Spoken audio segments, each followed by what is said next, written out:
In this video, we're going to talk about dealing with our personal shortcomings.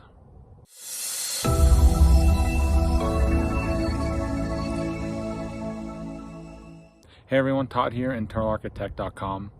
I want to talk about something that has become a little bit more of the challenge that you go through as a cancer patient and as a survivor too, because there's a lot of different after cancer issues that come up, and one of them is our personal shortcomings. This is one that is really difficult because it affects so many people, not just including yourself, but it affects your family and your caregivers and everyone that is involved in your team as you are going through treatment and as a new survivor, because there's all these issues that have come to the forefront because of who you are and what you're all about.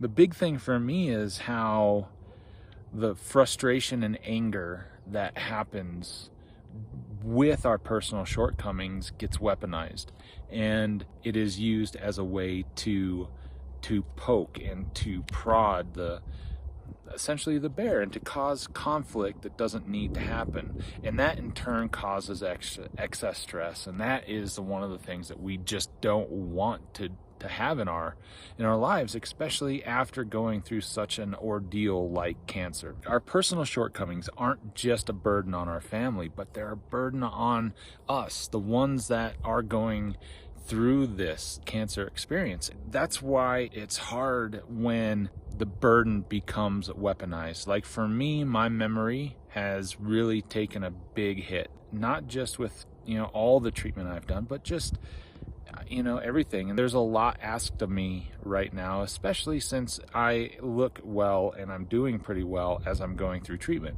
But it is an easy way for the conflict to really escalate and to be used as that weapon. And I can understand why it goes that way, because of the frustration that it brings up with our family members and the people that we love. The big one, my memory is the biggest one, and it's because I can't remember everything that's going on, and then I add in all the personal things that I am trying to do and accomplish. So it's trying to cover all the bases at all time. It just doesn't work, and I need to do a better job writing these things down, because I don't like making my wife mad, and I don't want to make it a point of contention with us either.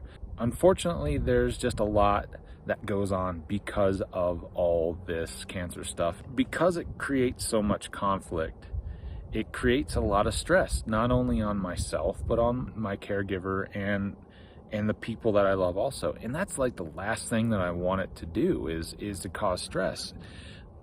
As someone that is going through cancer, the biggest thing that needs to happen is to try to be as stress-free as possible. And it's hard. It is really hard, because there's so much stress that comes along with being a cancer patient. Dealing with the stigma, dealing with the possibility of your own mortality, and everything in between. There's so much that it really brings up, and it's difficult to really put into words in the entire big scheme of it. So the biggest thing for me is really just trying to be patient with my wife, trying to be patient with myself, knowing that I have difficulty with my personal shortcomings, and that it really is difficult on my family also. The biggest thing is I am trying to not let it escalate any more than it has to. And if that means stepping back and taking a moment or part of a day away from my family to do some stuff that I should be doing anyway, or taking the time to do something that is going to be physically good for me, like getting out on my bike or going for a walk or taking my dog out or whatever it is it's a way to let the tension dissipate a little bit in order to have a conversation about it. I've been able to really start working on that, because that's one of my biggest things is my my issue of trying to communicate what I'm thinking at the time. When you're in the middle of a heated conversation, it's really hard to get your point across and to be heard because everyone is just angry and frustrated. And in order to allow that to happen, you have to let it dissipate. And so being patient is a huge one. I'll put a link up here about patience and why it's so important, and why it's so important for the cancer patient to really work on this virtue, because it's a very important one. So if you have any comments or questions, hit me in the comment section below and hit the bell for notifications so you know when I put out a new video. And please hit that like. That helps get this in the hands of more people that are really struggling with their cancer and needing a bit of a direction to go. So I appreciate your time and energy and watching the video, and I will see you on the next video.